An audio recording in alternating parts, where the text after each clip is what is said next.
الحمد للہ رب العالمین۔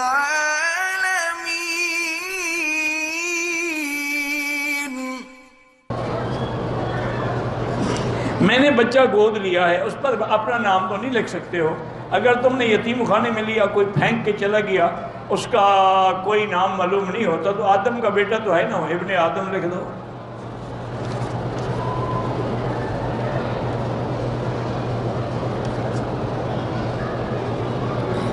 حضرت عیسیٰ علیہ السلام کے بارے میں آپ کو موقع ملے تو آپ دوبارہ مفصل بیان فرمائیں انشاءاللہ۔ میرے بیٹے کی عمر 20 سال ہے، پیدائشی طور پر ذہنی طور پر ٹھیک نہیں، اللہ اس کو شفا عطا فرمائے۔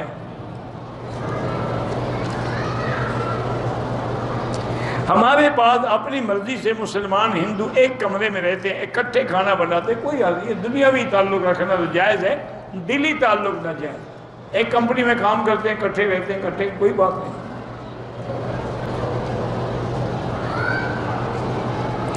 میرا ایک بھائی اور ایک کزن ہے، دونوں کی شادی 9 سال پہلے ہوئی، دونوں کی اولاد نہیں ہے، دونوں ٹیسٹ کرائیں کہ نقص کس میں ہے، بیوی میں ہے یا خاوند میں، پھر اس کا علاج بھی کرائیں، اللہ سے دعا بھی مانگتے رہیں، رب لا تذرنی فردا وانت خیر الوارثین۔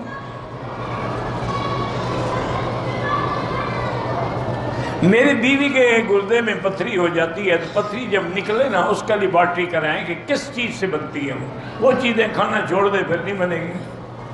مثلا دودھ سے بنتی ہے، دودھ پینا چھوڑ دے، ٹماٹر سے بنتی ہے، ٹماٹر کھانا چھوڑ دے، آلو سے بنتی ہے، آلو کھانا چھوڑ، وہ چیزیں چھوڑ دے گی پھر کبھی نہیں بنے گی۔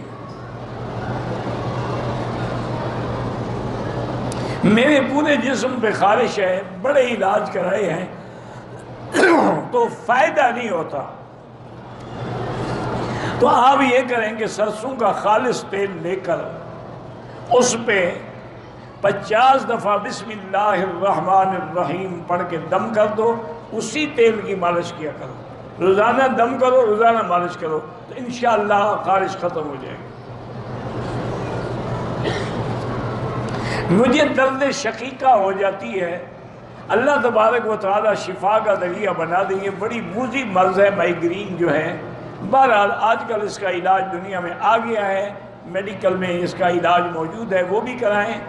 اور دوسرا یہ ہے کہ بسم اللہ الرحمن الرحیم 786 دفعہ پانی پہ پڑھ کے دم کریں، اور صبح کو نہار منہ پی لیا کریں۔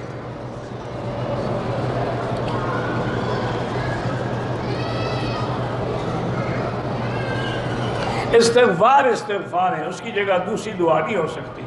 جب قرآن نے خود کہا ہے قُلْ تُسْتَغْفِرُوا رَبَّكُمْ إِنَّهُ كَانَ غَفَّارًا، اور اسی طرح اللہ نے فرمایا کہ میرے جو مومن بندے ہیں وہ ہمیشہ صبح کے وقت میں، تہجد کے وقت میں استغفار کرتے ہیں۔